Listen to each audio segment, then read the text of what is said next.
Hey guys, this is Krama, and today we're picking this Ruko 600 with barrels. It's a purple belt lock. It's first out of 2 for my purple belt submission. Key works just fine. You can see it says Ruko here, and it says Asa on the core body. It has 6 pins. Yeah, the bidding is fun, to say the least. Let's get this thing into a vise and start picking. Okay. Show the key works.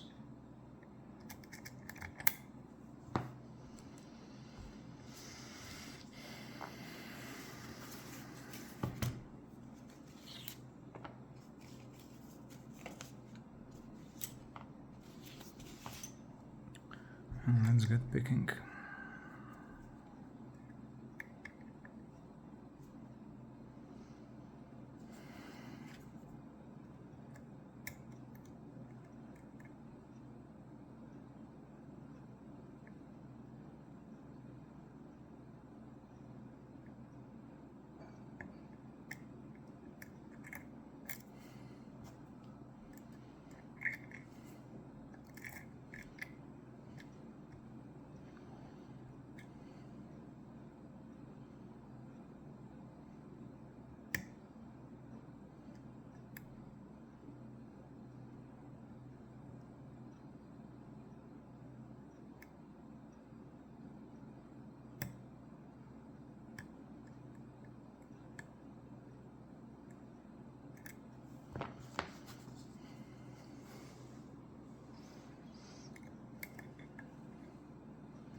And yeah, we've got that one open.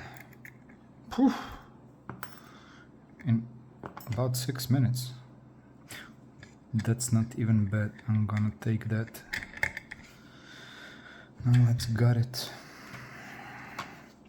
I've taken the C-clip off just to make gutting faster, but everything is in there as it should be. So hopefully there won't be a problem for the purple belt submission. Let's keep it in frame. Take the shim. Keeping the lock in frame still. Okay, let's do this. So just make sure that it's shown that it's freely spinning. Now let's just get it back.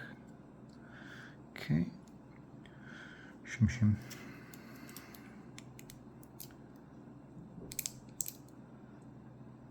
I think this is probably the fastest that I've ever opened this, and like I said, I'm gonna take that.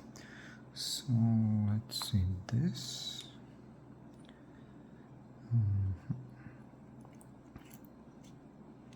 Okay,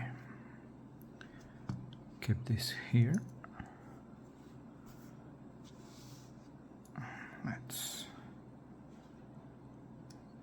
got this. 1, 2, 3, 4, 5. Okay, 5. I think it was this one. Yeah, it was 5 and 6. Okay. So let's just make sure everything is oriented as supposed to. And now for the interesting part. Starting with 1.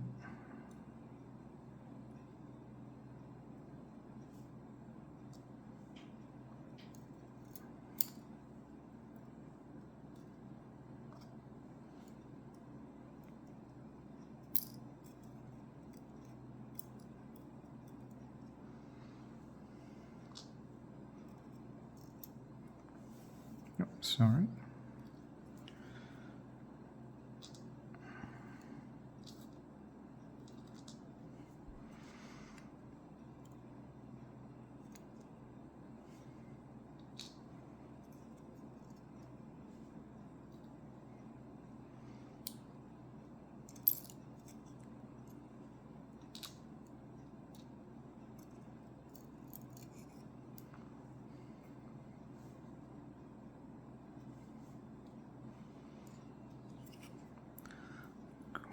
On the back.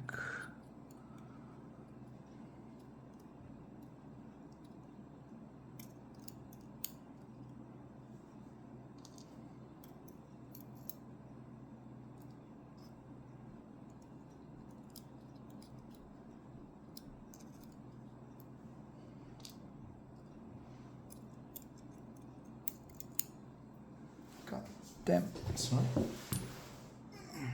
A flying spring.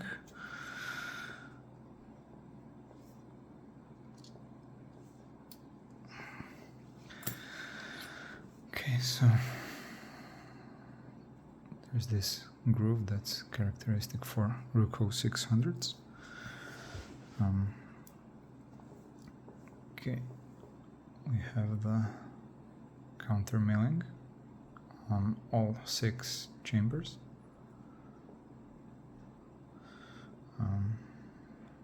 The drill is stuck here. Okay, we put this here, and just so that you can see that we have barrels on 1, 2, 3, 4, 5, 6, all of the chambers, and key pins are standard. So that's that. You can skip now if you want. I will just reassemble this real quick. I'm not sure if it's a requisite for submission or not, but I'm gonna do it anyway, so.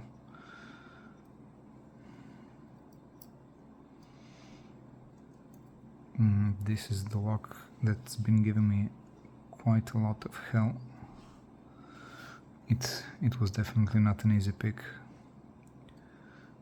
This is the first lock that I had to progressively pin, just in order to understand what's going on and what set feels like.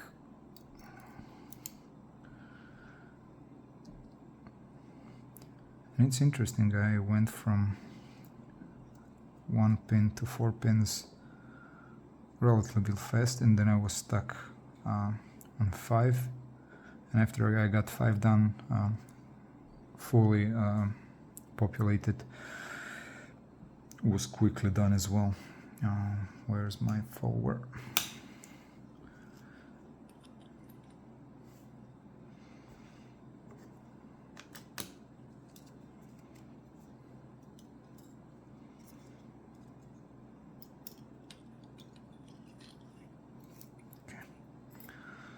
So let's get from the back.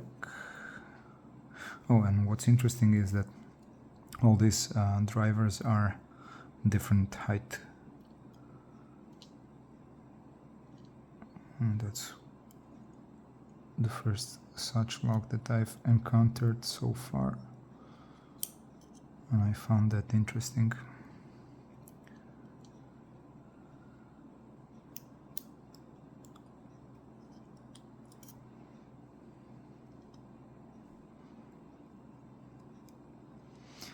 So when you're, if you've never did a gut and reassemble, this is what makes it a bit easier to do half from one side and half from the other side, but you have to be mindful of the order and which pins go in.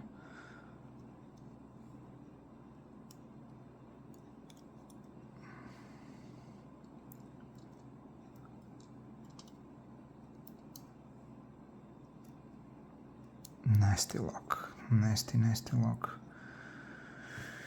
Okay, that part's done. Let's get this one, make sure that everything is in the correct order. I will show you the other thing that made this lock so problematic for me to pick. So, taking this out, I used, that's probably a medium hook and sort of long hook. Why? Because you can't go with a long hook, at least not the way I did it. I have to had to float pick it because I'm heavily handed and just don't have a light enough touch. So if I want to set 6, that's okay.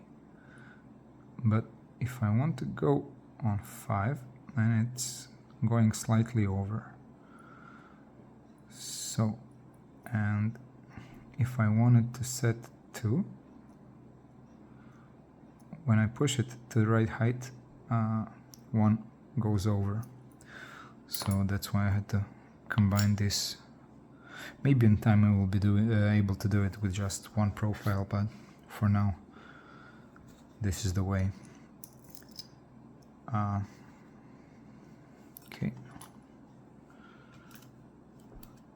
Smaller, thinner shim is necessary here.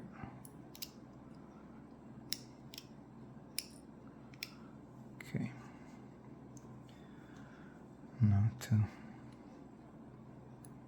finish this up,